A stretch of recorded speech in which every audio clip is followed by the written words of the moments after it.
Hello. Thank you very much for attending this session. We are very thrilled to be in your country.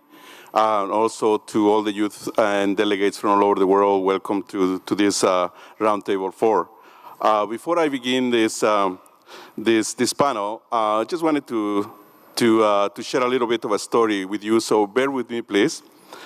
This morning, very early, at about 6 in the morning, I woke up and I turned on the TV, and I was watching a local program, and it was about a elderly woman who was being helped by other people, and at the end of the show, she went to the top of a hill by herself. She must have been in her late 90s, and she went to the top of the hill with her best clothing, and she made it all the way, and at the end of her journey, she kneeled on top of the hill, and she offered a beverage and food to the hill. She had an altar on top of the hill. And then she prayed. And it really was sort of like a shock to me to see that here in Korea, that practice is so similar to what we practice as indigenous peoples in Latin America and probably other parts of the world. So for me, it was such a nice way to start the day.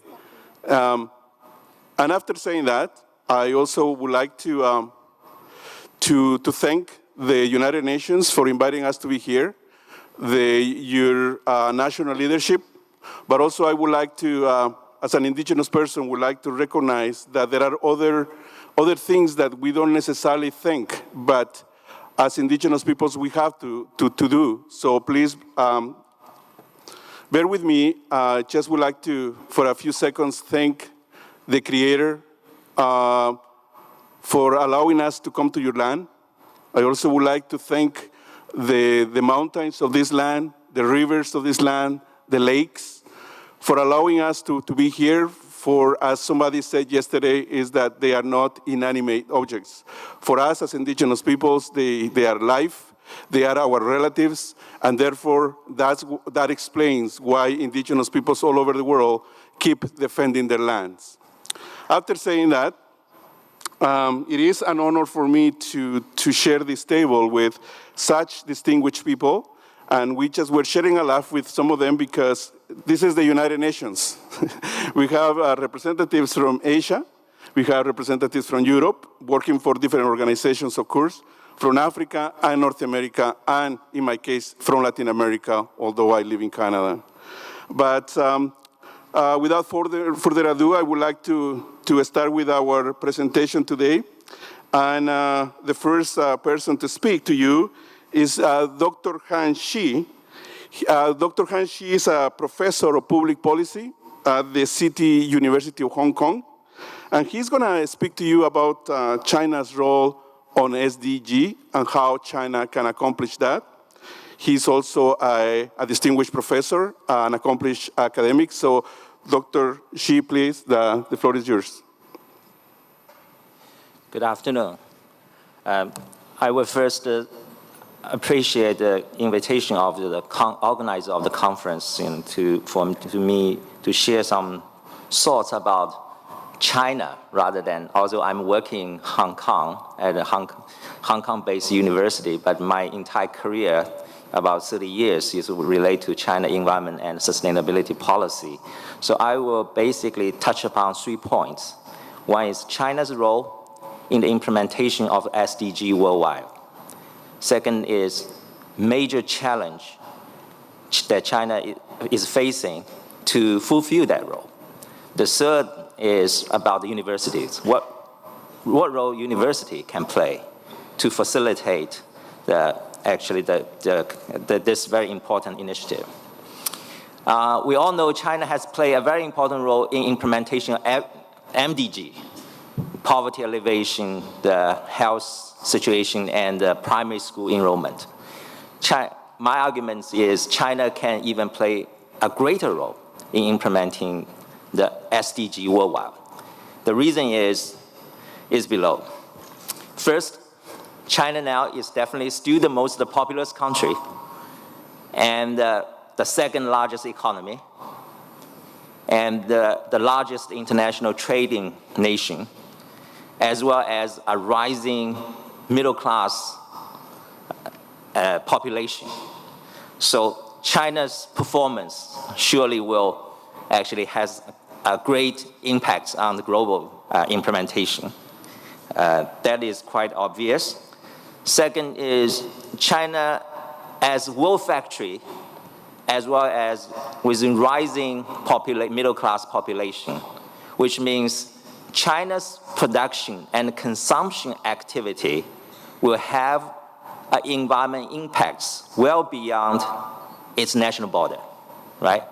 Nowadays, even South Korea, quite often looking at how the smogs, from China actually affect the air quality here, let alone like how Chinese consumers, their decision in terms of seafood, like the forest products, will have great impacts on the ecosystem in other parts of China. But also, as a world factory, you may using a lot Samsung cell phone, but actually the production of that is quite largely actually taking place in China. So basically the performance of China's production system has a great impact on the sustainable consumption here in Korea and other parts of the world. Thirdly is China is a big country, also quite different. Every locality has very, very different socio-economic development status. Basically, China's implementation, a lot of these efforts in different parts of China, that means using our policy language, that is policy experiment in very, very different socio-economic context.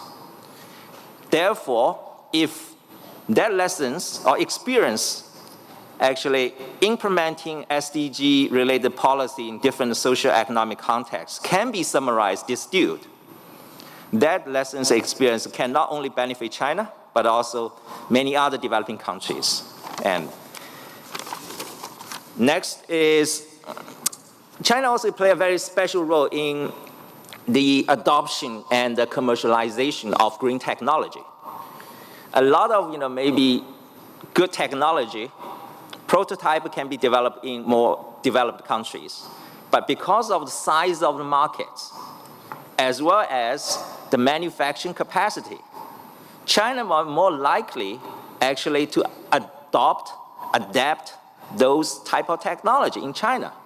And China also has a very, very special role, which is can significantly reduce the manufacture cost of those technology products. China is, I would say, no other countries has this capacity to lower the manufacturing cost. So therefore, China can play a very, very important role, which adopt those green technology, which not necessary, which can be first developed in the Western countries. And also, it can adapt to very relatively harsh environment for some of technology. That is very important when you try to widely diffuse those technology in other developing countries. You need that technology resilient, can adapt to very, very different, even harsh environment. The fifth is 15 years ago when MDG was first implemented, China is still a net recipient of ODA. Nowadays, China offers support to close to 120 developing countries through South-South cooperation. So that situation has completely changed. So it can play a very proactive role. The second is, although there's potential, but China also facing some major difficulty in realizing that role. I will regard the three major players in China, which are very important to implement SDG. One is Chinese cities. Second is Chinese business. Third one is middle-class consumers. I regard that is the three key players. So let's come in about what are major barriers.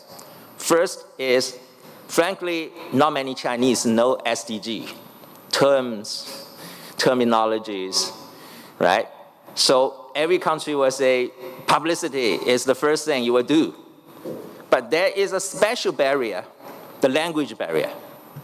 And even looking at the main stuff related to SDG publicity are in English, right? Our media cannot directly adopt that. And because of language, because of our culture aspects, so we basically lack of sort of culturally relevant publicity material for us to do that in the first place. That is, the major barrier you have to overcome. For cities, wherever, central government say, if local governments will really adopt some SDG policy and goals, they have to see the synergy between the specific SDG goals with their own agenda. If they cannot align as some particular SDG with their own agenda and program, so SDG is something add-on, not sort of integrate. To that extent, it will not be actually seriously implemented by the local governments. Another aspect is when economies slow down, all the local governments in China now facing the not growing, but even reduction in the local government revenue.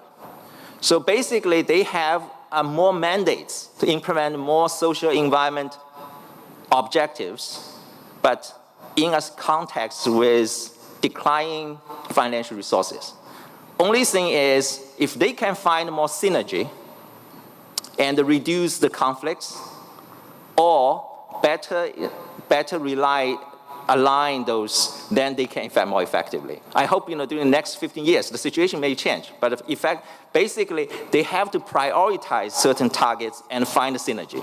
But that's not easy because they lack institutional capacity. China and many developing countries, the central government may be quite powerful, could be quite strong, but at local level, their institutional capacity is less.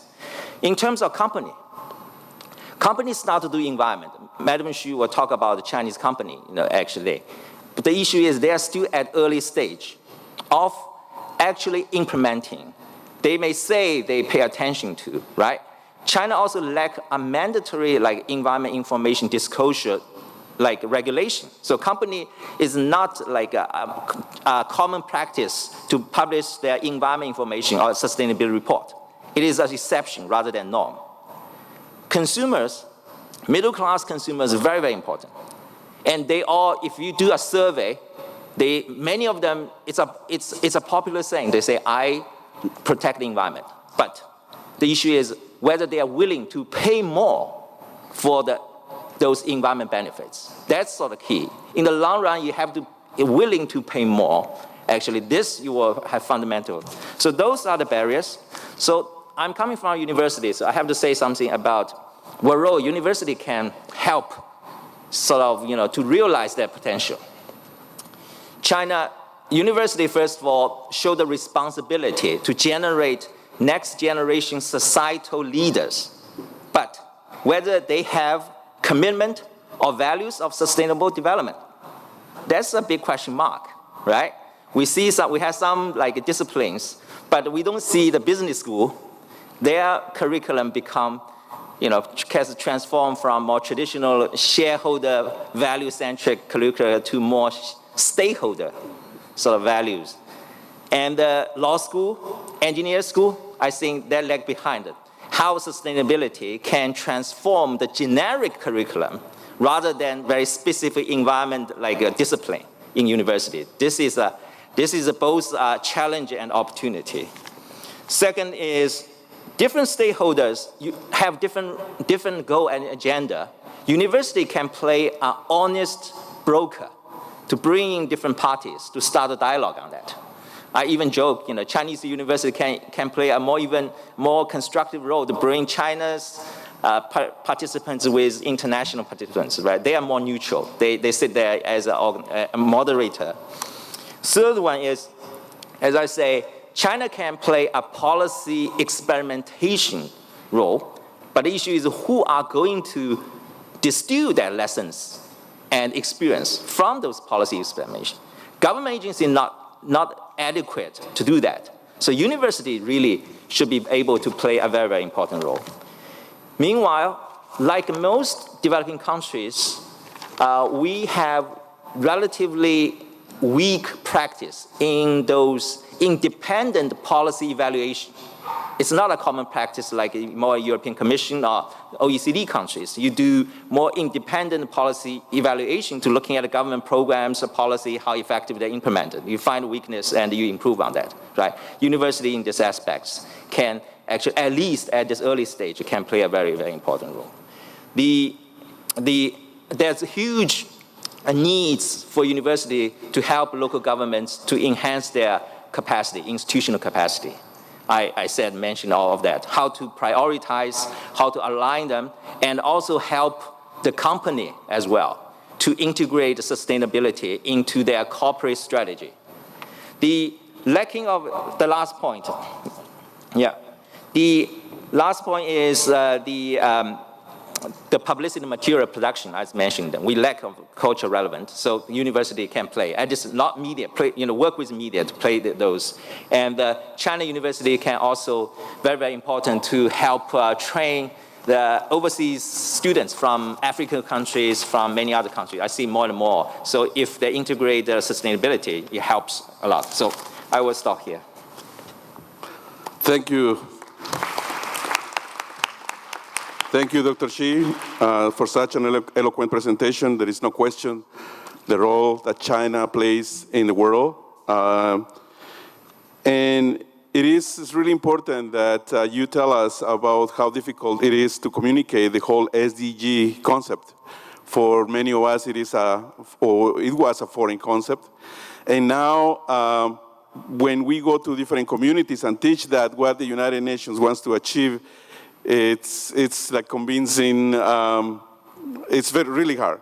But I would like Ms. Hindu Umaru Ibrahim to basically explain more about it, because coming from Chad, as the coordinator of the Association for Indigenous Women and Peoples of Chad, she has had personal experience about the indigenous worldview and then explaining this whole concept of the SDG. So, Ms. Umaru, please. Thank you very much, dear moderators, and thank you for the prayer starting really as indigenous people. I really appreciate that, because the mountain, all the environment issues, this is us, and this is how we really need to keep it. Thank you for the organizer to giving me this second chance to speak in this panel and exchange my little experience with you. Yes, I would like to start by indigenous peoples keeps more than 80% of the biodiversity around the world. Then most of these peoples are at the rural areas, forests, mountain, savannas, as I'm coming from the pastoral communities. And it's important for us to keep this environment because we are depending on it. It's giving us food. I used to say that the brooch are our supermarket.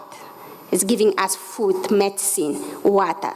And imagine for the developed countries when the supermarket is closed for one day or increasing money and people's going to ask the governments. So for us, seeing these environment issues destroying is really seeing our life, but we do not have someone to complain to change the laws. So the impact of the climate change is directly into the environment, but into the peoples who are living with it also. If I can take the example of the Chad where I'm coming from my indigenous peoples who are the nomadic, we do have the desertification who are advancing very quickly, and we have the season changing. From the season change, we used to have 3 seasons: rain season, cold season, and dry season. But now it's just 2 seasons. And the rain is not coming normally. It's come 2 weeks heavy rain, then we have floods, or it can come like 1-2 weeks without any rain. It's really dry. And imagine how people can cope with this one. So then those people, how are you going to talk them about the SDGs? They do not used to know this, but they are living with this impact of the climate change, impact of the poverty, and all the lack of education and health from them daily life. So this is really everyday people living with it, but without knowing, as the doctor just said here, the term is SDGs, or it's climate change, or they need adaptation or mitigations. But what they are doing, we are using our indigenous traditional knowledges, and this is mean from our observation from the trees, from the birds, from the sky, and to see how people can adapt in daily life. I can give you the example. We use our meteorological information. We do not have radio or TVs or internet to give us the meteorological information. If it's going to rain or if it's going to be sunny, we have to use the sunglasses. No. For us, we are using the trees to predict, for example, if next year will be a good year, and good year, it's mean like a good rain. So we see certain kind of trees, and we cut the fruit, and we see the liquid inside. If it's abundant, we know that the next year will be good. So that's how we are using our indigenous traditional knowledge to get really adapt from all those issues. And we use it also for our daily life to combat this, poverty, and to get also medicine from this one. Then now with all the emerging issues as technologies and others, how we do that, we try to marry the traditional knowledge and the science knowledge to get a better resilience for the communities. And this one, we use it through the 3D mapping, participatory, and that from the geographical informations, and we put it with the indigenous knowledge, we put it in the map, and we see how peoples are living, how they can keep the forest, how they can keep the waters, and how they can use sustainably the natural resources, and that give them way to decide. But as global citizens, we say, where is the place of these peoples to take the decision for the better life, to implement the SDGs, and to see how the future will be better? We need to give them more place. So we know that now in the Paris Agreement adoption, in the Article 7 especially, there is recognition of indigenous traditional knowledge, but we need implementation of this agreement. And this one needs to be not only at the international level, but at the local level with the peoples. And peoples need to be in the heart of what is going on. And that's why in all the national determination engagement of the countries, they need to include the participation of all the peoples, especially the women, especially the indigenous peoples. And we know how they are most impacted and how they are really giving the solutions. And that will be the part of the global citizen participation for the better life and also for the implementation of the SDGs. That where we want to see our place and our role is taken into account. And we know that when we talk about development, energy is really the most important, and energy is not for us like light. Energy is survival. Energy can make agriculture better. Energy can make water. Energy can make construction, buildings, and all the issues. So how this energy can be transferred to the clean energy for the better life? And that's what we need as indigenous peoples to get a small-scale project at the people level, but not the big infrastructure who can again take the land grabbing and make just the better life of the people who do have already them life better. So that's why it's very important to be as global citizen, to be take into account and to be listened for the first time, hear from the needs of the peoples and change them life. This is very important when we talked about this, to shift on the financial issues.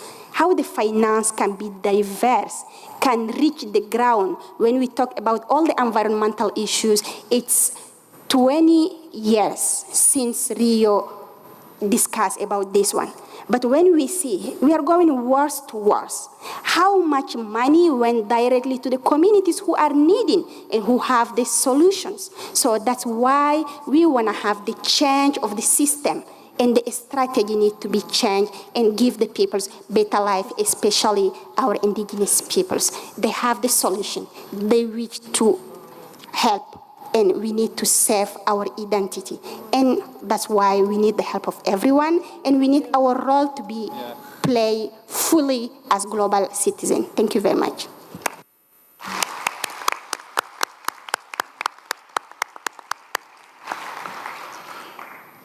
Thank you so much, Hindu.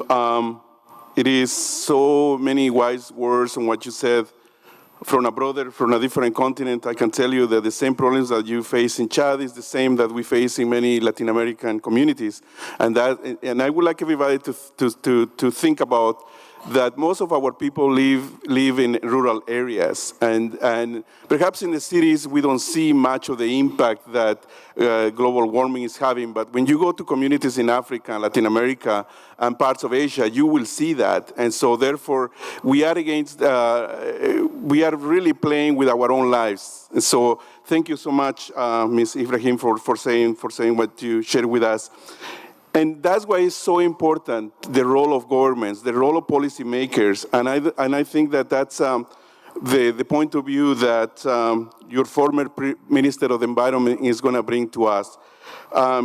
Madam Myung-Ja Kim, who is the president-elect of the Korea Foundation of Science and Technology Societies, will give us the perspective of Korea, because I came to your land for the first time, and I admire what you guys have achieved. And so, Madam Kim, the floor is yours. Thank you, Mr. Chair.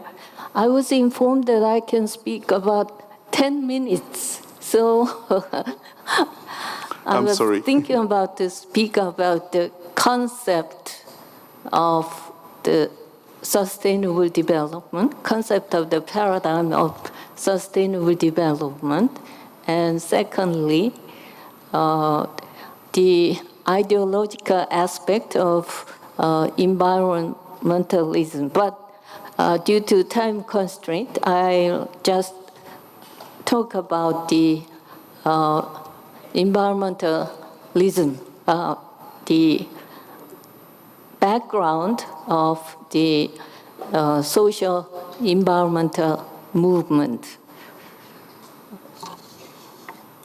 I wrote a book titled The Oriental and Occidental Traditions in Science and Technology and the Rise of Environmentalism in 1991. So with that background, I'll talk about how to realize the SDGs on a global scale. We must indeed develop specific and practicable action plans, yet it seems worth emphasizing that the 17 SDGs do not each address a separate issue. And the issues they address are, in fact, interconnected and interdependent.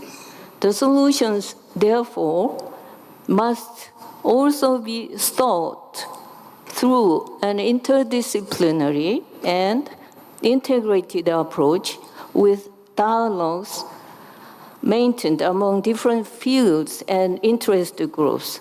And since treating the symptoms after they appear are often costly and in many cases too late, prevention should be the overriding policy premise. Above all, there should be a broadly shared recognition that continuing with the wasteful and largely unrecycled use of the resources on a massive scale, which is what we have been doing, could result in the destruction and deterioration of much of the Earth ecosystem.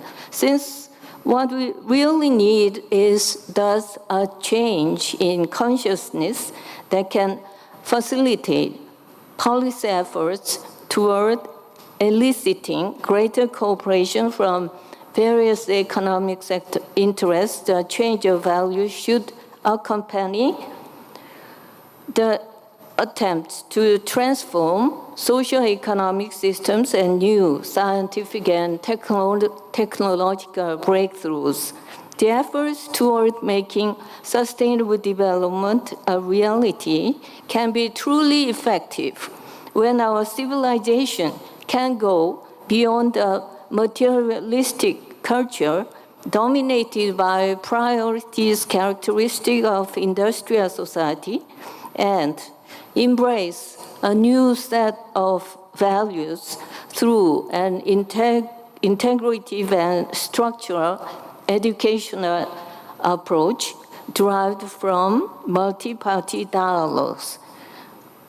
It is only when we thus embrace a new set of values through a deep soul searching as to what purpose our present cutting-edge technological civilization serves, how we can live a life that is authentically human, and what the proper relationship between nature and humans should be. It is only then that a fundamental approach to our urgent problem may become possible. With regard to the ideological aspect of environmentalism, the 1960s were a time when social environmental movement came back to life in Western society. There came to be a great deal of interest in exploring the relationship between the origins of ecological crisis and various philosophies of nature, in particular, the attempt to trace its origins to the anthropocentric perspective, emphasizing humanity's conquest of nature, came to command much attention. As a solution to the ecological crisis, some in turn proposed embracing non-Western philosophies, emphasizing harmony between nature and humans, as well as modern reinterpretations of more eco-friendly Western traditions of philosophy and even mysticism. As a prime example, historian of science Lin White Jr. suggested in the mid-1960s that Zen, which derives from both Taoism of China and Buddhism of India, might provide an answer to the ecological crisis in progress.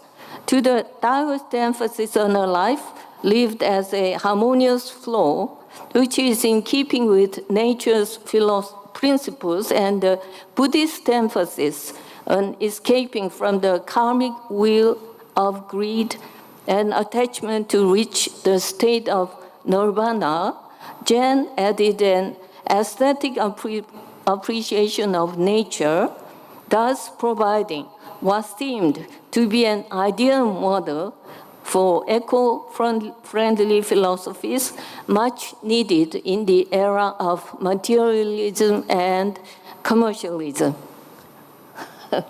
Time is over, so maybe I should stop here and then. Sure, I'm sure that later on we If can. I can be given some time, I will. Would you like to take one more minute? Go ahead. Can I take a few? One couple more minutes? Sure. I just arrived from Seoul, so I didn't know about the time limit. In a similar vein, some began to seek solutions to modern ecological crises in ancient animistic beliefs and other types of traditional value systems. A number of aphorisms became popular in the process. Most notable examples included man and animal are relatives of the ancient Greek Pythagoreans, nothing in excess from the Temple of Delphi, give me neither riches nor poverty from Judaism, too far is as bad as not enough from Confucianism, he knows peace, who has forgotten desire, from Hinduism. Such teachings help people realize that the fundamental cause of our ecological crisis is a materialistic society that runs under the slogan, more and bigger is better, and which depends on mass production, mass consumption, and mass waste disposal. It was such a realization which has led some to emphasize responsible consumption and production and sustainable cities and communities as concrete action plans toward making sustainable development a reality. A proper recognition of human limitations within this vast universe also provided clues for change. As Homo faber and Homo sapiens, humans are distinct from other organisms. Yet, by themselves, humans do not constitute a proper unit of life. Humans cannot exist apart from a holistic system that embraces other life forms, including those that inhabit the vast ocean. Therefore, to arrive at a sustainable system of values, we should begin by becoming reacquainted with traditional indigenous belief systems and practices that are based on a more profound understanding than we have today of the relationship between humans and the ecosystem. On the other hand, I'd like to point out that despite the limitations, humans may well have been endowed with the ability to protect life as it exists in our world. It may all depend on whether we have the will and whether we get around to making the decision. If we would but acknowledge that, faced with the environmental disasters like climate change, we no longer have the luxury of delaying decision. The choice we have to make will seem obvious. If we, as members of the Earth ecosystem, are to participate in as a change toward sustainable development, we need to explore and reinterpret values and ecological knowledge traditions that defy the limitations of time and space, and formulate a new worldview that can help us overcome the current ecological crisis. We need a new system of values as global citizens and as stewards of the planet Earth. In this sense, I believe meetings like this today are in every way meaningful. Thank you for my time. Actually, I am very happy to give you the extra minutes for what you said in the last 3 minutes, for including indigenous knowledge, because indigenous knowledge have been always in the background, never really taken into consideration. But now that we are coming as educators, as youth, speaking for ourselves, telling the world that we don't have the whole truth, we don't have all the solutions, but we have certainly overcome very serious difficulties, and we know how to survive. So thank you, Madam, for sharing that with us. Our next speaker actually will bring us his perspectives about what UNESCO is doing precisely on educating the world about different perspectives. So it is my honor to introduce to you to Mr. Alexander Licht, who is the chief of UNESCO, section of education for sustainable development and global citizenship. So Alexander, the floor is yours. Thank you very much, Leonzo. Thank you very much for inviting us here. I'm very pleased to share just a few points from the UNESCO perspective. As you know, the UN organization that is leading work on global citizenship education and education for sustainable development. And I'll focus very briefly on the kind of education that you need to promote environmental sustainability specifically. I'll start with a very, very simple premise. In fact, I'm sure we can easily all agree that environmental challenges are a forceful argument for global citizenship. I think there are very few global challenges that are so obviously connected to the whole world and so obviously affect everyone, like, for example, climate change. What I do in an industrialized country immediately affects what happens, for example, in a small island development state. And of course, we need to work together across the world to address climate change, environmental challenges, and working together across the world is the only way to do that. Secondly, environmental challenges are also a very good argument for boosting the role of education globally. Because of course we need political agreements to address environmental challenges, we need fiscal incentives, we need technological solutions, but what we in the end need is a global change of mindsets and actions, and only education can bring that about.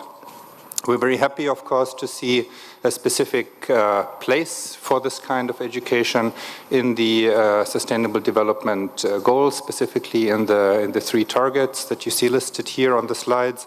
And it's very important to emphasize that it's not any kind of education that promotes environmental sustainability. In fact, as you all know, a simple increase in education, in educational levels or in educational achievement can lead to more environmental awareness, but it also can lead to much more unsustainable consumption levels. So it's not any kind of education.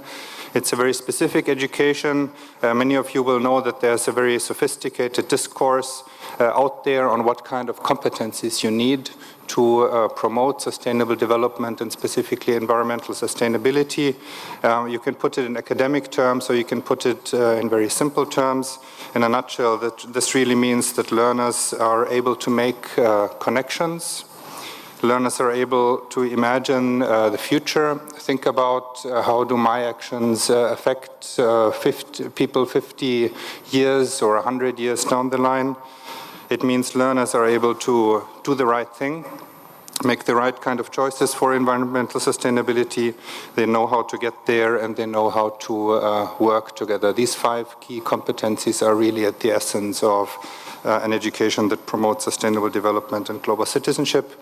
And to spell this out a little bit further with regard to specifically the challenge of climate change, you can think of the following learning objectives. For example, it means for a learner to understand the scientific facts of climate change, to understand the economic processes that bring climate change about. So here you have the cognitive knowledge that everyone should have when it comes to climate change, or some of the cognitive knowledge. Then you have a socio-emotional dimension. You need to experience a sense of connection with those that are affected by climate change, maybe by my actions that bring climate change about. You need to experience a sense of empowerment, that what I do about climate change matters. And then finally, you need an action competence. You need to be able to act. You need to move beyond really the safe space of education, and you need to interact with the real world and become active in the real world. You need to act to participate in societal and political processes that address climate change, or you need to act to take small and big steps in the local environment to mitigate climate change. It's of course, as I hope will become evident from these very, very few and short points, it's not a traditional style, a teacher knows it all education that can bring this kind of knowledge and these kinds of competencies about. It's an education that is innovative, is learner-centered, and that really is very action-oriented and exploratory, so very different from how education is still practiced very often today. As UNESCO, we're trying to promote this work. As I mentioned, we are leading the global dialogue on education for sustainable development and global citizenship education. You can find on our website a number of materials, and you will soon find a publication that we are currently preparing that spells out learning objectives that every learner across the world should have for each of the 17 Sustainable Development Goals. And this is our little contribution, and you will find it here on these websites. Thank you very much.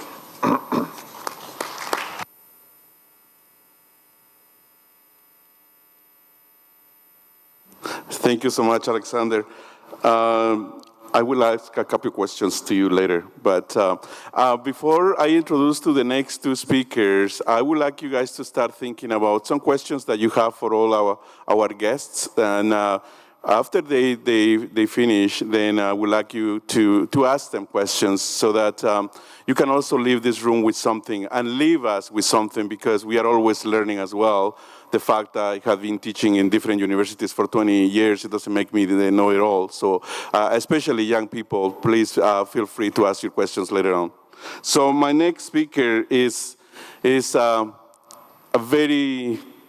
person very dynamic, who inspires people, I'm very proud that she's Indigenous from First Nations in Canada.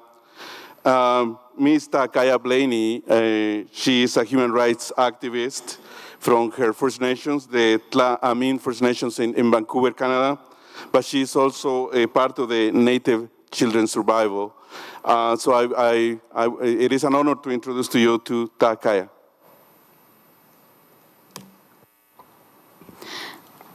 This might be a bit over under 5 minutes, but I'll give it a shot. Hello, my name is Takaya Blaney.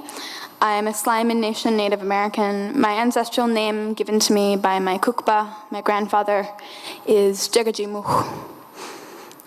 Jegajimuch was a speaker, a revolutionary, and a defender for the rights of our people. Today I stand before you doing my best to give that name justice.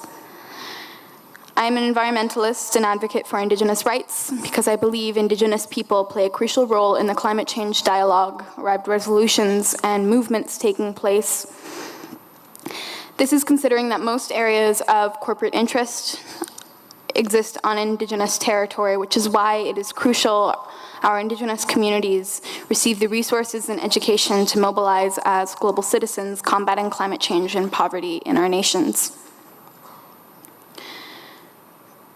Today, I will talk about how we can not just invite the ideas and presence of minority, frontline, and Indigenous communities to our table, but come back down to earth and have a conversation on a common ground about moving forward together with the principles and solutions that come from marginalized communities finally getting heard.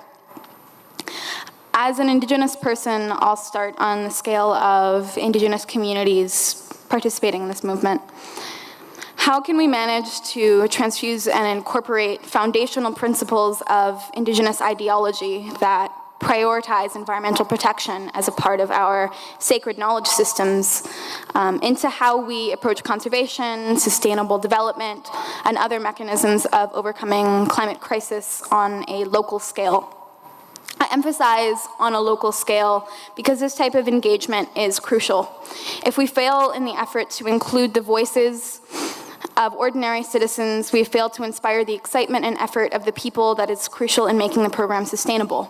So, as I said, we include local knowledge, in this case, Indigenous principles, meanwhile ensuring this exciting exchange, establishing cross-cultural partnerships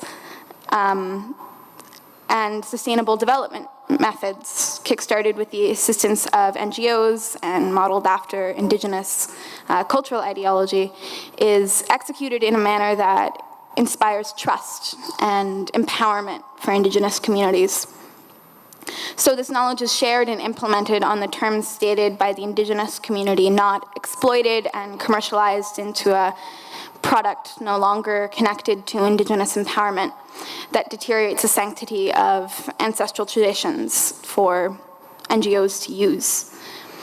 For this is another iteration and cycle of colonial taking and appropriation, where parts of our identity are stolen and sold back to us.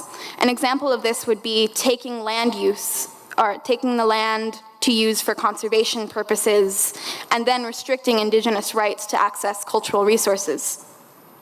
Or taking sensitive and sacred information on Indigenous medicine and sharing it without consent, or even selling it without circulating the funds back to the original community. As I said, most areas of corporate interest exist on Indigenous land.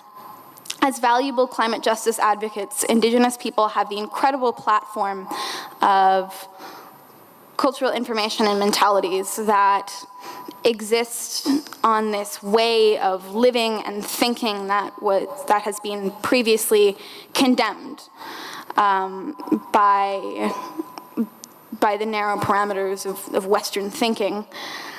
These Indigenous ways have given birth to so many important information on, for example, like alternative ways of medicine or conservation models tailored for local implementation, or making sure that our youth are given a way of connecting to our environment and understanding the gravity of being an environmental steward. So for Indigenous communities, the trajectory of changing our situation and trailblazing a narrative of cultural rediscovery and sustainable development for our future is met with a brick wall of confronting and reconciling with the past and our pain. Confronting and reconciling with generations of colonial violence. We need to make sure that we can be heard before we can heal, and know that we have the responsibility to hear and tell the story of our elders, the story of how they have been the direct target of racial violence, the story of how they are strong and stand upon the shoulders of giants, our traditions stacked thousands of years high, proud Indigenous wisdom that gives us hope and a sense of self, even when everything we know is taken from underneath us. It is important to share and preserve and develop in the way of culture so we may heal and move forward with solutions that align with the paradigm of our people, not just solutions imposed on us from NGOs, because that is a truly inspiring process. To not just impose a solution in an impoverished community, but to restore the rights of that community and donate resources/information to those people so they can feel secure and nourished once again and become active stewards for the future of Mother Earth. That's a truly inspiring process. That right there is having faith in the small communities of this globe. And once we ignite that vehicle of revolution in the Indigenous context, as Indigenous people, we can hold and share many answers to reach out a hand for our global community. Once Indigenous people have asserted sovereignty and jurisdiction over the developmental future of our nation, we can create culturally appropriate constitutions to govern the future of our nation by administering sacred Indigenous principles and the principles of the UN Declaration on the Rights of Indigenous People. And we can include that into how we commence sustainable development projects and be in partnership with NGOs encouraging this growth. Well, once that happens, we are talking about grassroots action in its truest form. That's how we make conservation that's how we make conservation a sustainable program in small communities. That's how we make it a resonant concept, the truth of the people. We can't just approach this situation with the agency of just environmental protection. We need to understand that human rights and Mother Earth's rights are the same thing. This is immeasurably true for Indigenous peoples, and as we reconnect the youth of today and tomorrow with our environment again, this should become true for the rest of humankind. So how do we deconstruct the concrete wall of a paradigm that doesn't work anymore in our society? We stop thinking about deconstructing that paradigm with the terms of thinking from that paradigm. We change the way of thinking by changing the story and allowing the knowledge and history of more and more peoples to fit in the picture, to walk among us in the movement. Indigenous peoples, marginalized ethnic communities, people who have been ignored and left behind. The forgotten strength of these people is powerful beyond belief, and if we are inclusive and give them the tools to make their mark, their stories will change the way of our thinking, and our way of thinking will change our way of acting, and our way of acting will change the world. Thank you.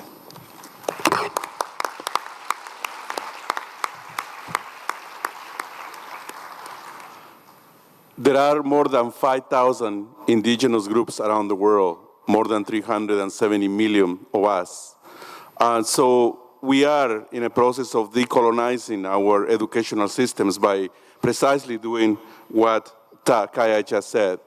We are changing the way in which we were made to think by approaching the land and approaching our elders, approaching our ancestors. Because what we have been taught so far hasn't worked. And it has done a tremendous damage to our psyche, to our life, and more than anything to the land. And that's why we are defending that land and creating new ideas on how to keep the planet going. And you are all included in it, so you are welcome to come into our boat. The next speaker is Madame Tsui Ling. She is the chairperson of the board of the Dangli Environment Company Limited. She's going to speak from a corporate point of view. She's a female private entrepreneur in China. And I had to thank Dr. Han Shi because he so kindly offered to translate for her because she's going to speak in Chinese and he's going to translate for all of us in English. So please use your earphones so that we can understand. Or if Dr. Shi is going to translate, so I think we will have no more problems. But I want to apologize to Madame Sui for not having interpretation in Chinese. So thank you. Go ahead. Good evening. I come from Guangzhou. Because my English is good, not good, so now I need to speak Chinese. I hope Mr. Xu help me for translator. Yeah. 我是来自于广州的。广州呢是一个非常喜欢财富的地方。我们经常见面，我们会说恭喜发财。那么现在呢，广州呢也开始流行一种新的财富，叫绿色财富。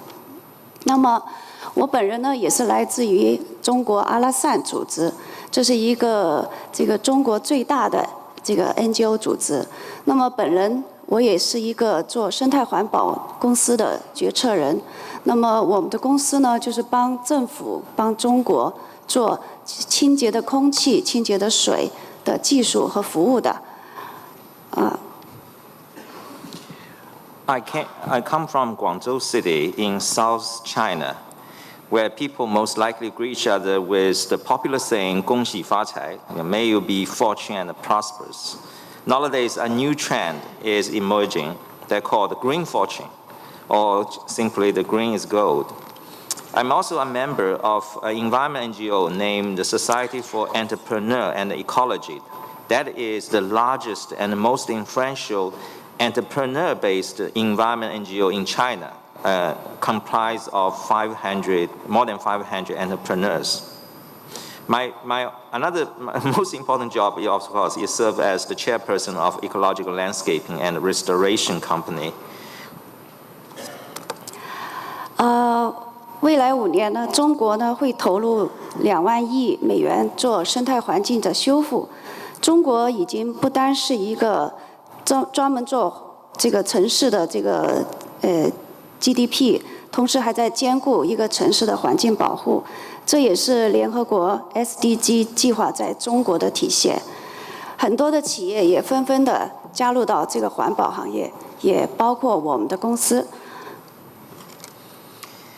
China pledged to invest $2 trillion in the ecological restoration and pollution control during the next 5 years.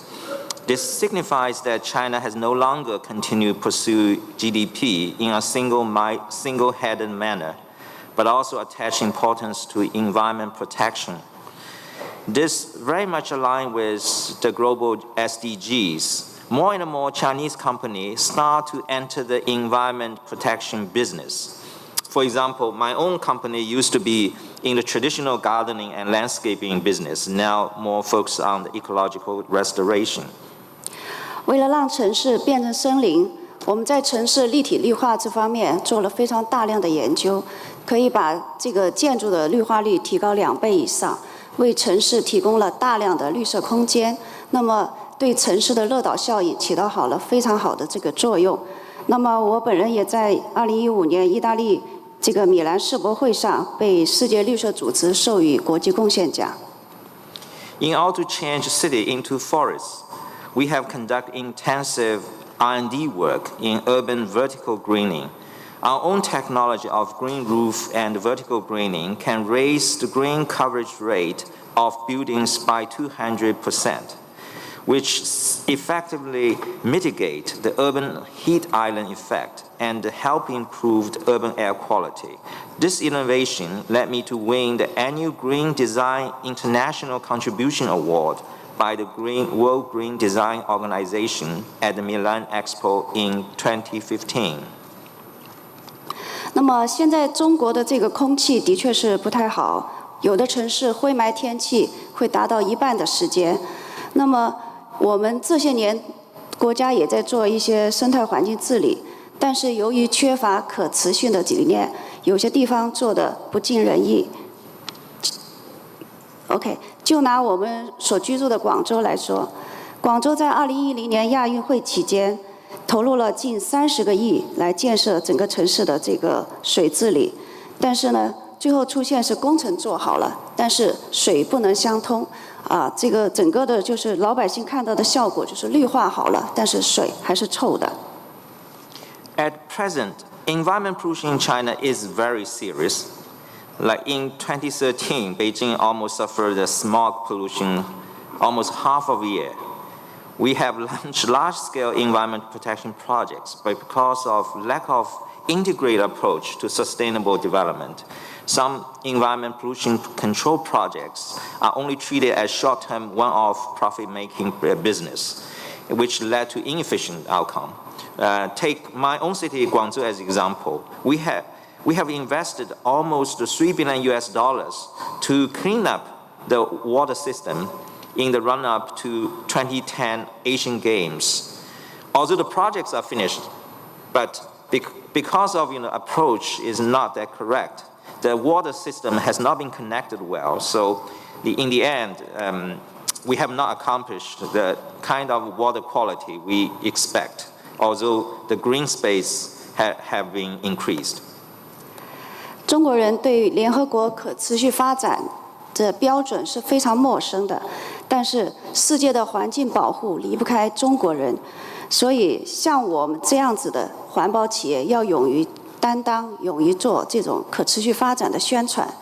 那么下个月我们将在广州举办一个蓝天行动，我希望把这一次的庆州宣言结合到我们的活动中来，在广州，在中国推广我们的环保意识，让普通老百姓也能够参与到我们的活动当中，那么让我们的天空越来越蓝。To be frank, most Chinese do not know sustainable development goals, but the world must have China on board to effectively implement those goals. Therefore, we in environment business show the great responsibility of publicizing the concepts, raising the public awareness on these issues. We will organize a charity event called Blue Sky Action next month in Guangzhou. I hope I can disseminate some core message contained in the Guangzhou Declaration, which were adopted in this event through our own events and other activities. I will dedicate myself to raising environment awareness, engaging the public in the protection of a global environment in Guangzhou and China. Thank you.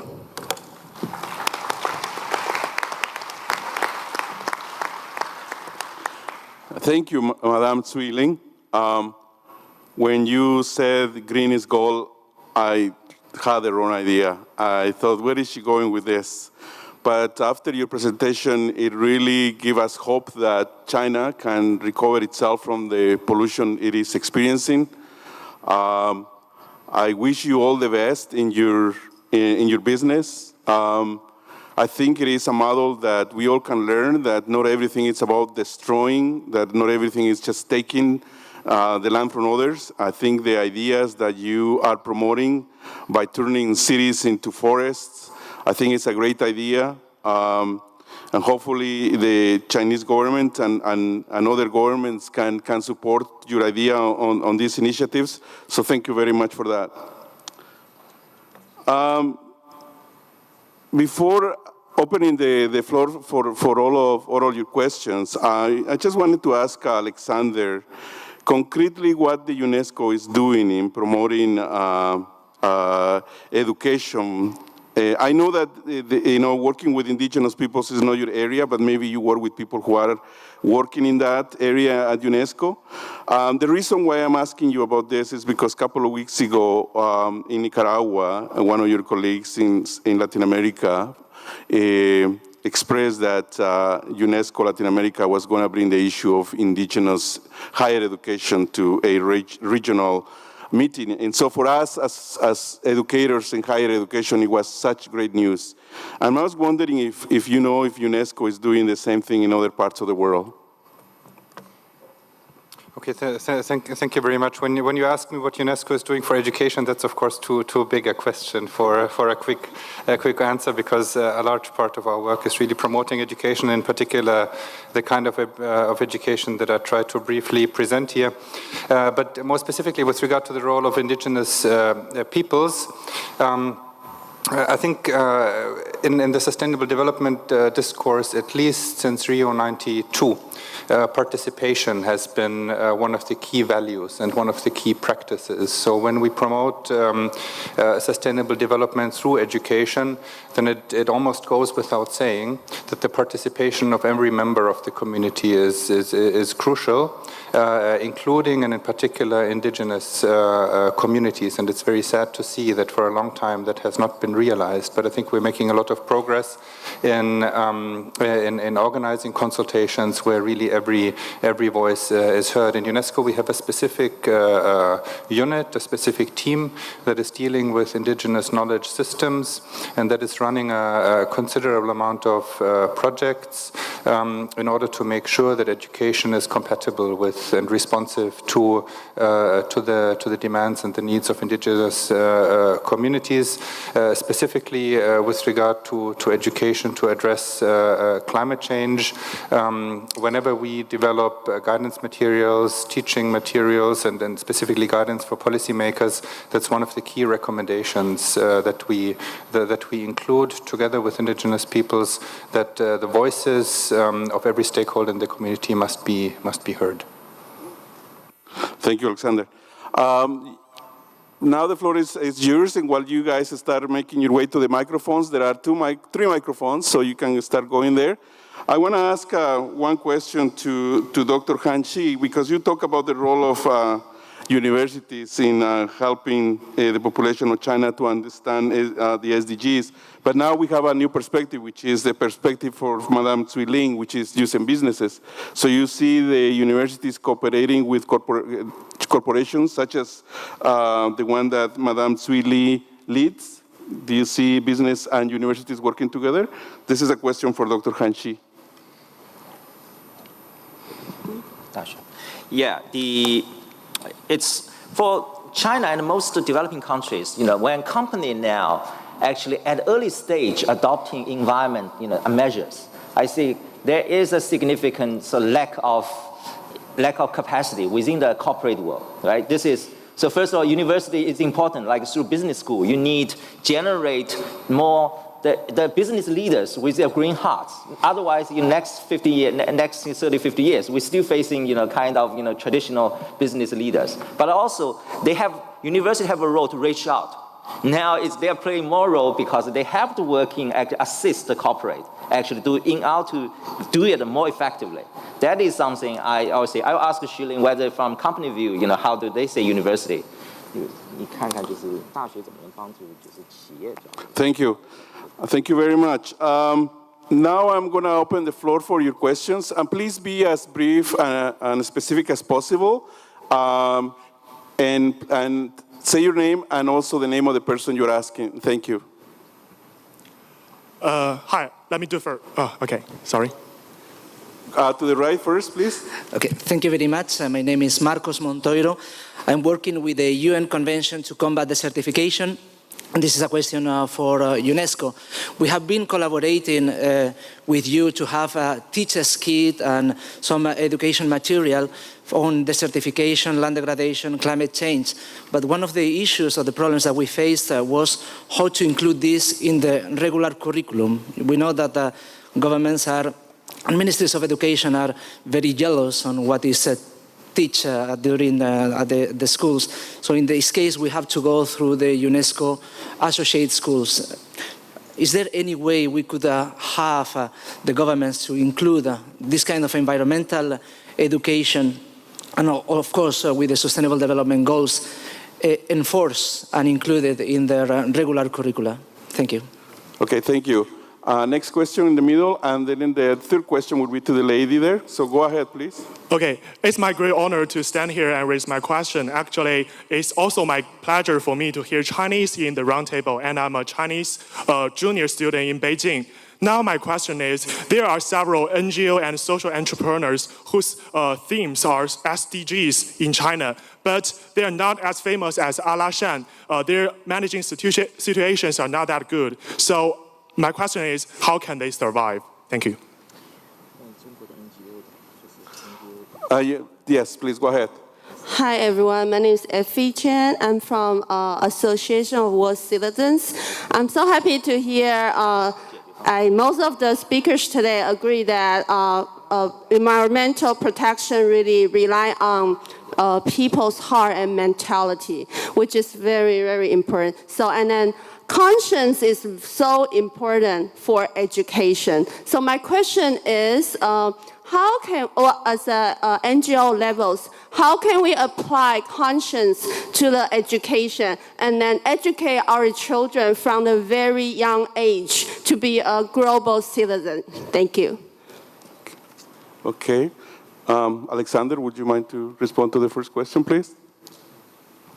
Okay, thank you. Thank you very, very much. The question on how can we bring governments to have their schools teach about desertification, how to address desertification. Two parts of the answer. The first one is there is indeed already a certain level of political commitment on the side of governments, because when you review the relevant governmental commitments to education for sustainable development, you will find references to integrating the principles of the three Rio Conventions, including desertification, into education. So there is already a certain, as I said, level of political commitment and the possibility for NGOs and civil society to remind their governments that this is already at a certain level agreed upon. However, of course, I need to say that as you very well know, UNESCO's power, the UN's power, UNESCO's power in this area of work is mostly soft power. So the other thing, and that's the second part of the answer, that we can do, and to a certain extent we are already doing, is to mobilize our networks, such as the associated schools and UNESCO university chairs, for example, UNESCO national commissions across the world, to integrate education for sustainable development.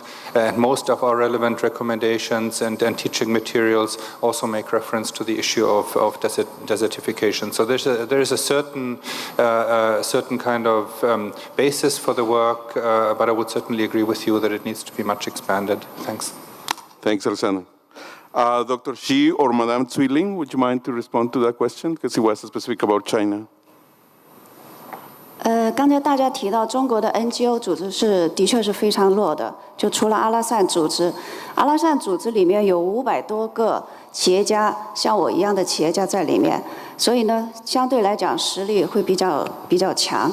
但是我认为这个目前在中国这个环保的这个意识非常的弱，就是公民意识非常弱，需要从一些企业家开始来带动这个整个的这个社会。我认为一个企业家他必须是一个绿色环保的 CEO， 由他来带动支持，会影响到一大片的这个群体。我本人也是一样，在公司提倡绿色环保、低碳行动，那么带动公司尽量少用一次性的杯子、一次性的筷子等等，这些非常好的效果。我认为这个只是一个过程，将来这个 NGO 组织在中国也会慢慢的强大起来。谢谢。I'll translate. The NGO sector in general is underdeveloped. As you mentioned, the SEE is a different NGO because it is made of more than 500 more powerful CEOs and entrepreneurs.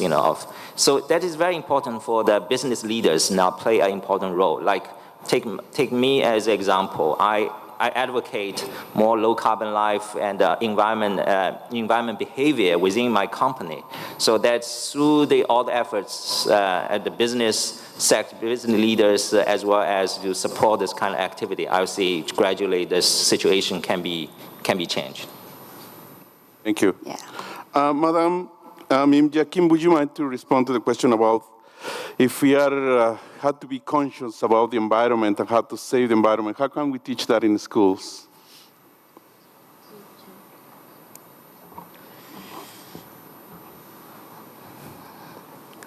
very simple question, but very it is very difficult to answer. We have been trying hard to implement the environmental concept, environmental movement into the education system, especially from the early education.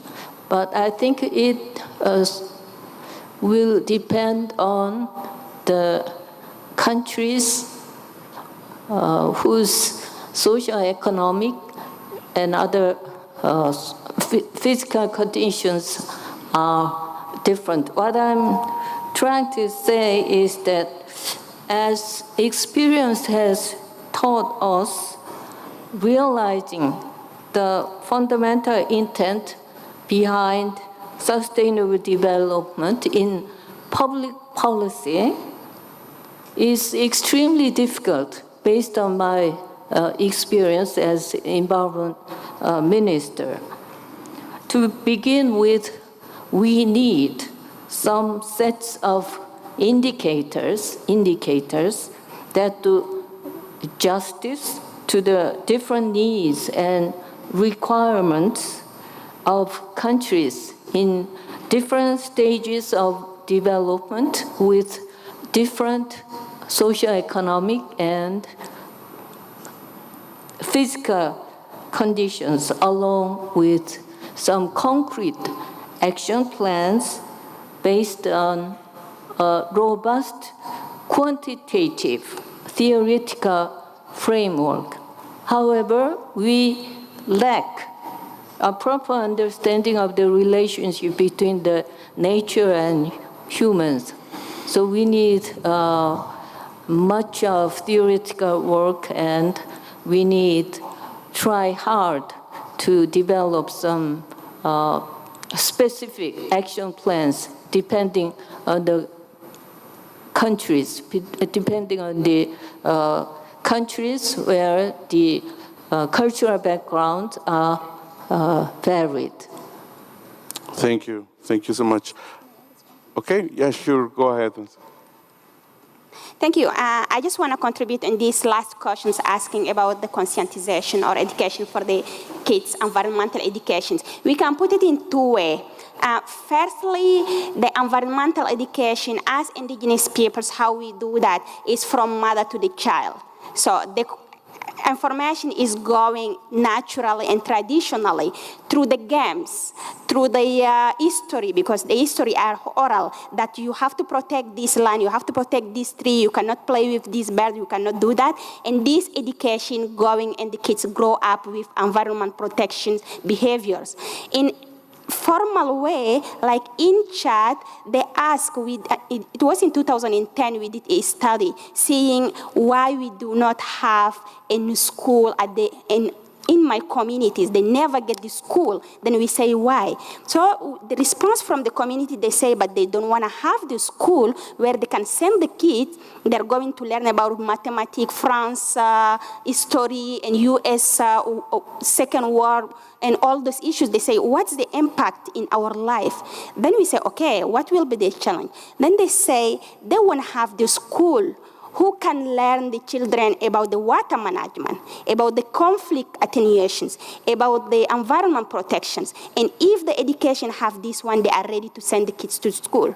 Then the government revise the curriculum, then they are starting to putting a new curriculum for the indigenous peoples where they include environment protections, and that can be part of way of environmental education. So if the country which they can put that officially to really learn from the child to be to the secondary school, and at the traditional way also it's possible to do that. Thank you. Thank you. Yeah, also Takaya would like to add something about it. Go ahead. So I am homeschooled, and it's because I was raised in an environment where our culture, in our method of education, it's more of an experiential process, and it's very personal because the person who is your teacher takes on this parental authority and responsibility that you maintain a relationship with throughout your life. It's not just kind of a figure that gets changed throughout the years, which is an aspect of school that I didn't really connect to. Also, I think that, and you brought this up a little bit, is that with the mainstream curriculum and the way of teaching, it's more about memorizing knowledge and regurgitating it and then forgetting it with no clear application to our lives. And that's why I hear from a lot of my peers, why do I have to learn about A, B, and C? It's not at all, I can't see the relevance about this information and how it connects to me. And that's because we need a sense of context. We need to bring this information back down to earth, and we need to make sure that the way of teaching isn't just putting students in a situation of constant learning with no opportunity to elevate that into application of that information and being able to teach and play with that, with those ideas of becoming the teacher and learning and teaching at the same time, because throughout your life you're going to have to constantly be doing both. So we need to be able to teach outside of the classroom. The way that we kind of instill this knowledge about the environment and how important it is we encourage different types of intelligence to bloom, not just the intellectual kind, but the kind that comes from knowing about the environment and being able to do all of these different skills that you just can't teach in the classroom. We need to expand on that. Thank you. Okay, now let's go back to the questions, please, from the far right. Go ahead. All right. I'm Michael Selfridge from the Federation of World Peace and Love. And I wanted to ask Myung Kim. I apologize if I'm mispronouncing your name. We often use traditional cultural performances to break down the barriers between people and cultures. This is our mission to spread, it's basically world peace, promote world peace. Showing that humanity has a common heart to show harmonious coexistence is possible. When you reference traditional spiritual traditions, how do you break down the barriers that are naturally created from spiritual people, like the different religions? Because we find that when we get labeled as spiritual, that sometimes those are barriers that go up, and then it becomes harder to spread that more important mission, that harmonious message. Thank you. Thank you. Next question, please. And specify the name of the person you would like to ask.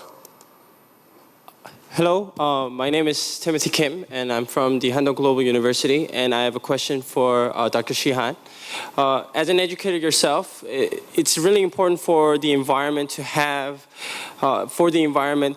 a education system that shows the problems in the environment and how we can solve it. But some of the problems, in my opinion, in the curriculum is that we don't get to see everyday lives.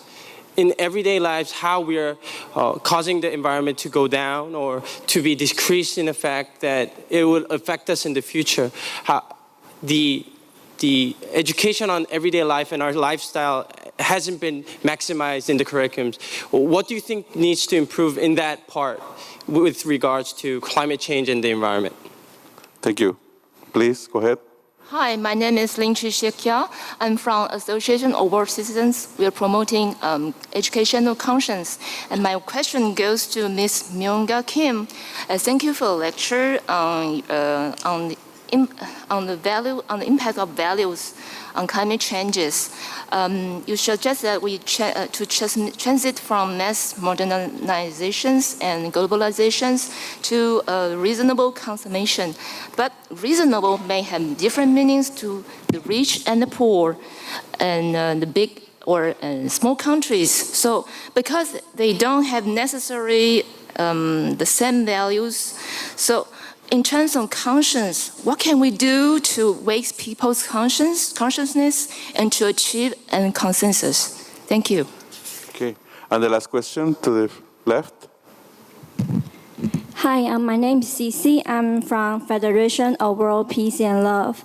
I don't have a question, I just have a comment. We're talking about education as being very important, and we're asking United Nations or some experts to give us suggestions for how to make the world better.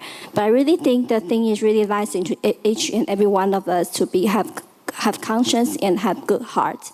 And it's really comforting to hear that like the enterprises and businesses have been raising the awareness of providing sustainable futures. But I really think it is really the duty and responsibility of each and every one of us.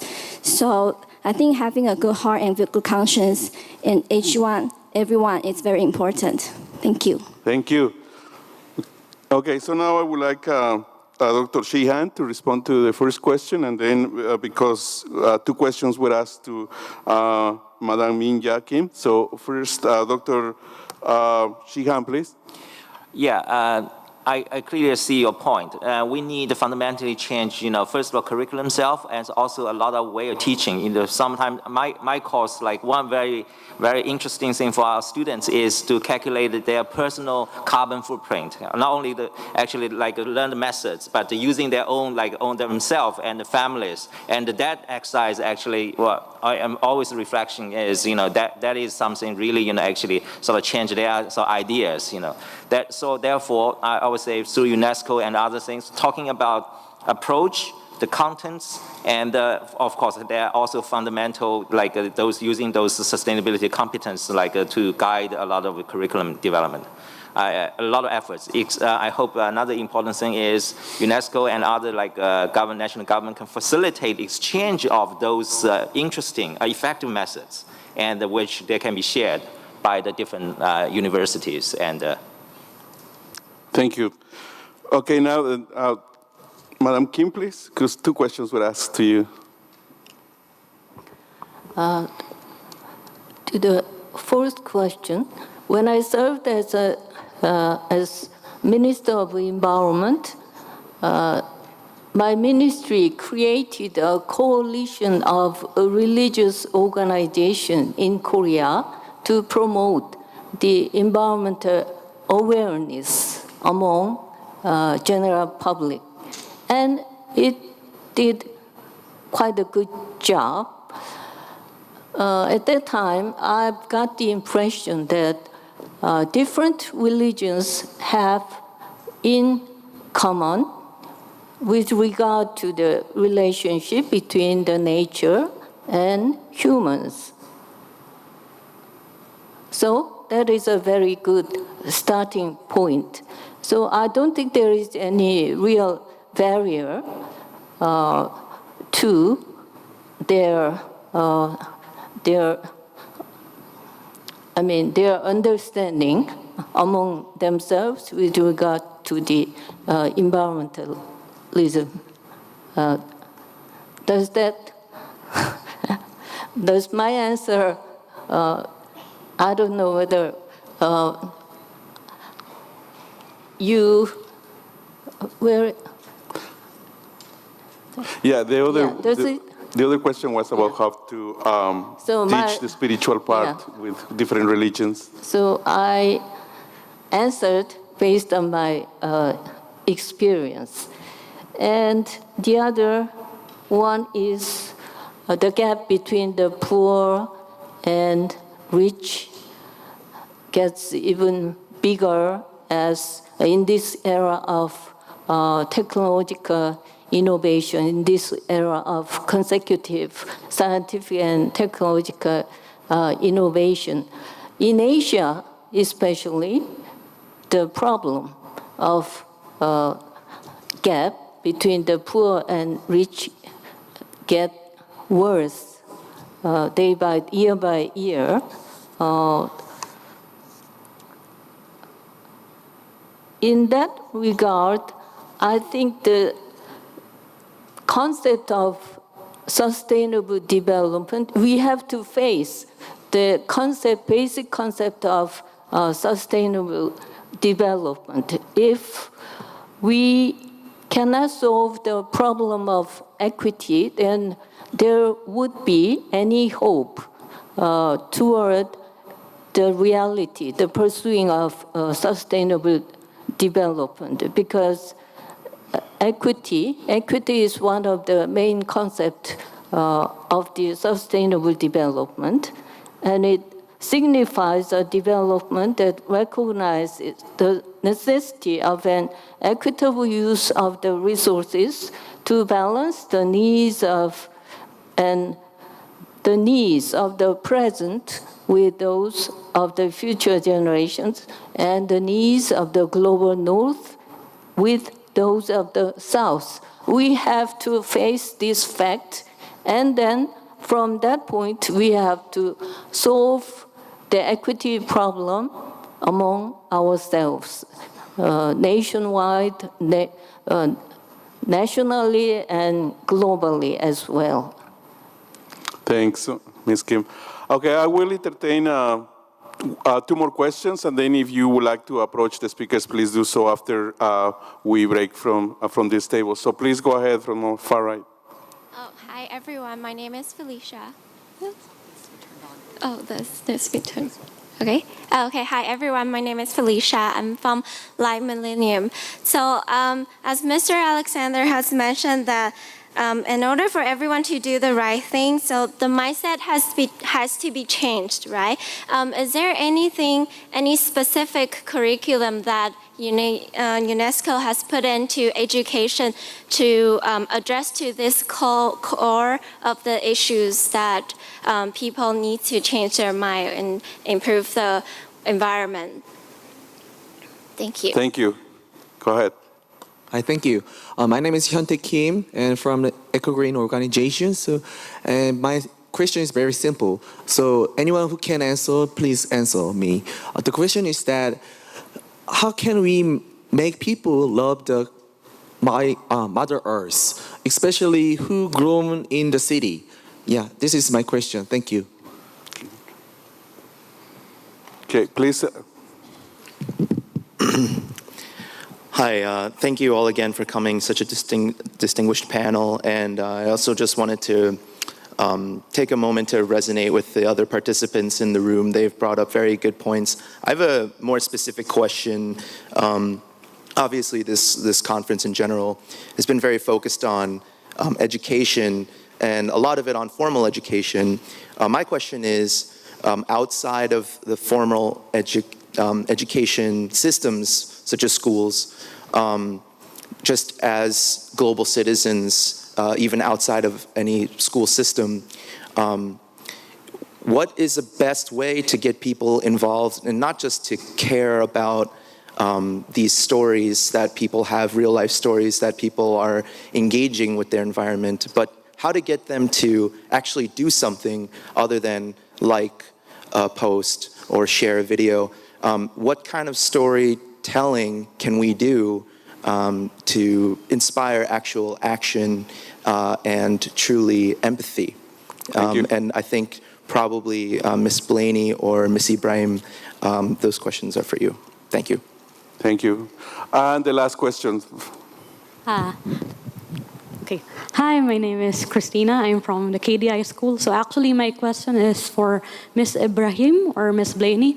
So one of the issues right now the indigenous peoples are facing is displacement and conflict. And I think this is a really huge obstacle for them in developing their own environmental technologies, as you said. So before we can actually get to developing technologies, we'll actually have to help these people go back to their lands. But so as indigenous people, what suggestions or strategies can you suggest for this IP so that they can actually converse with their governments or with the international organizations that can help them?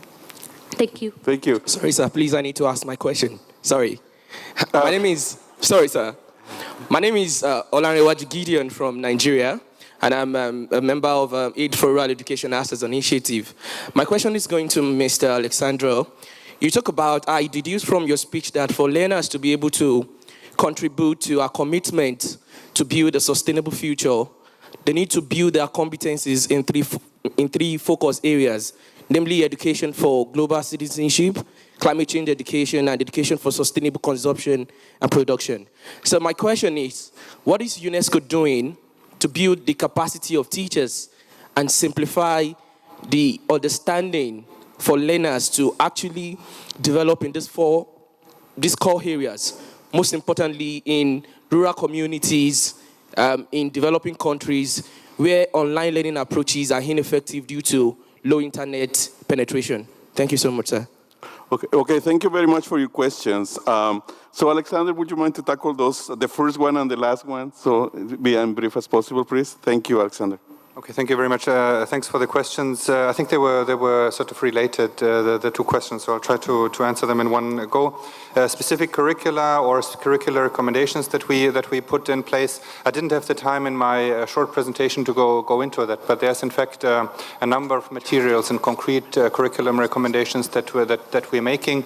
We have a publication that brings together all the relevant topics and learning objectives for global citizenship education, and that tries to spell out the broad spectrum of objectives or of competencies that every learner should have to address global and local issues. So that's a specific publication, a specific curriculum recommendation that we have.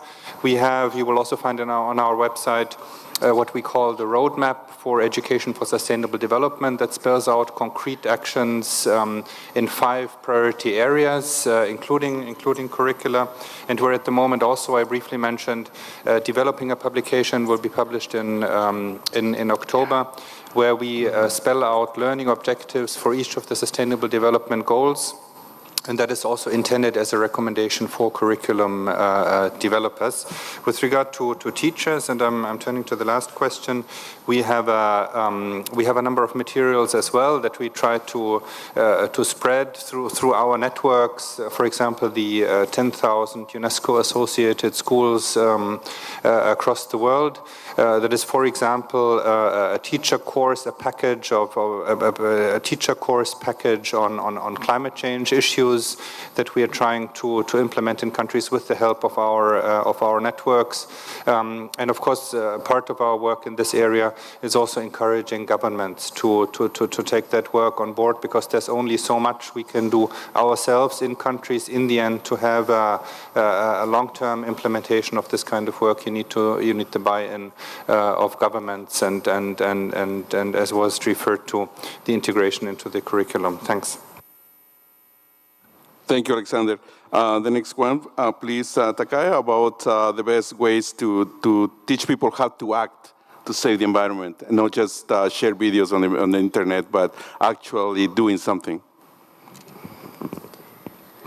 I think that it has to do with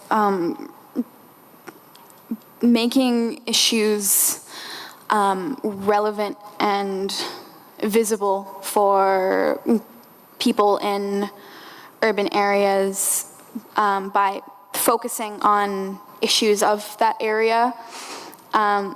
Because if you ask people whether or not they have faith in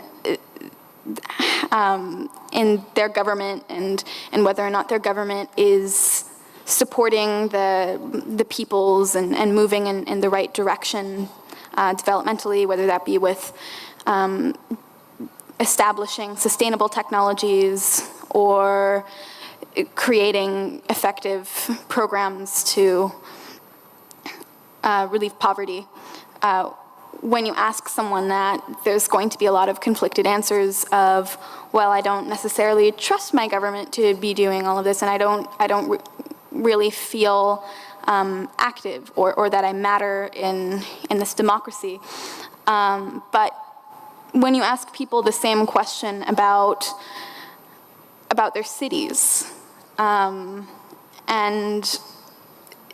when you ask people the same question about their cities and whether or not they have faith in the democratic procedure and the ability for one person to make a difference and for movements to be effective on a municipal level, people have much more faith in the ability that they can make a difference on the level of their cities, because their relationship with being a revolutionary or participating in movements is on the basis of knowing your neighbors and knowing the people who show up to the rallies and being the person yourself that is being the target of different injustices. It's less of a direct, it's less of a feeling of being an activist, because many people exist as an activist. They go from being this passive bystander, this witness of injustice, and kind of interjecting your voice into the middle of that and protecting other groups and being a global citizen. Whereas on that kind of city level, it feels more personal. You feel less, you don't feel exactly like an activist. You don't feel like a radical, or all of those different terms that usually make people kind of hesitant from participating. You just feel like you're reacting naturally to what's happening, because you can see it all around you. So making sure that we support those movements on a level of our cities, and making sure that our cities allow themselves to be changed and allow that kind of feedback from its people, because that's the start of building a trust with our government's ability to change things. It starts in the level of cities. Okay. Thank you so much, Takaya, for taking those two last questions. And I want to thank you, all of you, for coming here today. And I'm sorry that I had to end this roundtable. As you know, there is another one coming later on. But as you can see, dialogue is a way to solve problems. In this table, we have indigenous perspectives, we have UNESCO's perspectives, we have a private enterprise, and we have the academics, and of course, the government also represented here. So as you can see, if we can all sit and talk and express our views, we can go a long ways in actually doing something about the question of what we can do. This is one way. The other way is to actually know our neighbors, know who is sitting around, next to us, who lives in our neighborhoods, in our cities, in our countries, in our planets, because that's the only way we can solve these issues of global warming. Some ideas have been brought forward to you today. If you have any more questions, please approach our guests here. But from the bottom of my heart, I want to thank you. I want to thank you for your patience. And please be safe when you go home, and be safe in your travels. Thank you so much. Thank you.